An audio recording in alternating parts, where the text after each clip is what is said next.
একটা আর্টিস্ট বাইরের দেশ থেকে এসে বাংলাদেশে এসে এখান থেকে ইনকাম করে নিয়ে যাচ্ছে, ট্যাক্সটা যেন লিগালি পাওয়া যায়, এটা যাতে ফাঁকি না হয় এই দিকটাতে একটু খেয়াল করা উচিত। যৌথ প্রযোজনাই হবে, যৌথ প্রতারণা আর হবে না।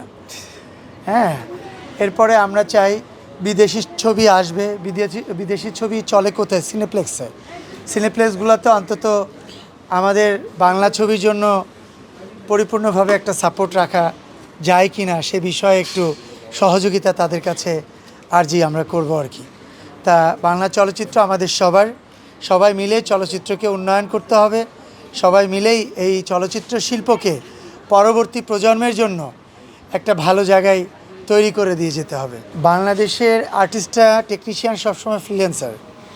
এর আগেও আমাদের বাংলাদেশের যত বড় বড় টেকনিশিয়ান ছিলেন, কোরিওগ্রাফার ছিলেন, ফাইট ডিরেক্টর ছিলেন, অনেকেই কলকাতাতে গিয়ে কাজ করেছেন।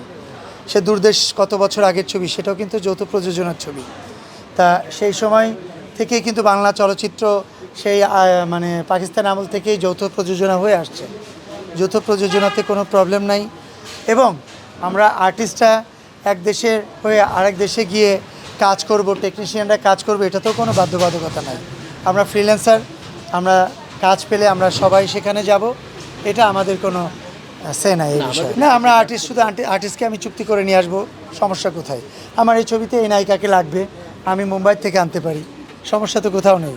আমার এই বাংলাদেশে কলকাতার একটা সিনেমাতে সাকিব ভাইকে লাগবে, তা সাকিব ভাইকে তো নিছে না, তাই এটা কোনো সমস্যা বলে মনে করি না।